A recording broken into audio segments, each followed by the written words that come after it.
Friends అందరికి నమస్కారం అండి. ఇప్పుడే అందిన వార్త తెలంగాణలో మరో పరువు హత్య, రాష్ట్రమంతా షాక్ అంటూ లేటెస్ట్ అప్డేట్ అయితే రావడం జరిగిందండి.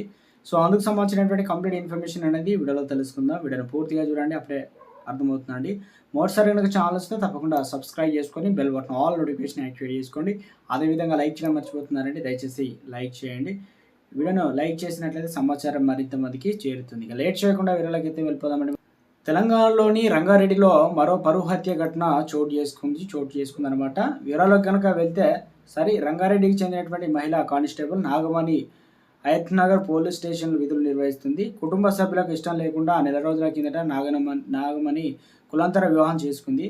తమ మాట వినకుండా కులాంతర వివాహం చేసుకుందని ఆగ్రహంతో నాగమణి సోదరుడు నడి రోడ్డుపై ఆమెను కత్తితో పొడిచి చంపాడు. ఇబ్రాహీంపట్నంలో ఆమె మెడపై కత్తితో పొడిచి హత్య చేశాడు. ఇక భార్యనే చంపాలని ఇదిలో ఉండగా, ఇటీవల ఓ భర్త డబ్బుల కోసం తన భార్యను కాల్చిన దారుణ ఘటన ఏపీలో చోటు చేసుకుంది. అయితే విశాఖపట్నంలో మురళీనగర్ సింగరాయకొండపై వెంకటరమణ కృష్ణాదేవి దంపతులు నివసిస్తున్నారు. వీరికి ఒక కుమారుడు కుమార్తె ఉన్నారు. ఇక వెంకటరమణ మద్యానికి బానిసై కావడంతో అప్పులు బాగా ఉన్నాయి.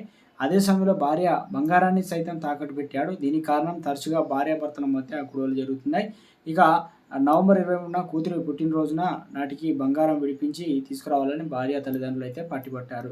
ఇక దీంతో ఏం చేయాలో తెలియని వెంకటరమణ తన భార్యను హతమార్చాలనుకున్నాడు. దీంతో నవంబర్ 10న రాత్రి తాగొచ్చి తనతో పాటు మత్తుమందు కలిపి తెచ్చిన కూల్డ్రింక్ భార్య ఇచ్చాడు. ఆమె తాగి వెంటనే కళ్ళు తిరిగి పడిపోయింది. దీంతో అతడు తనతో తెచ్చుకున్న మంటలు అంటుకునే పొడిని ఆమెపై చల్లి నిప్పంటించాడు. తలుపులు మూసేశాడు.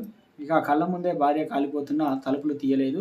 ఇక మత్తు ప్రభావం నుంచి అప్పుడే కోలుకుంటున్న ఆమె వెంటనే తనకు అంటుకున్న మంటలు చూసి ఒక్కసారిగా అరిచింది. దీంతో చుట్టుపక్కల వారు వచ్చి ఆమెను హాస్పిటల్కు తరలించారు.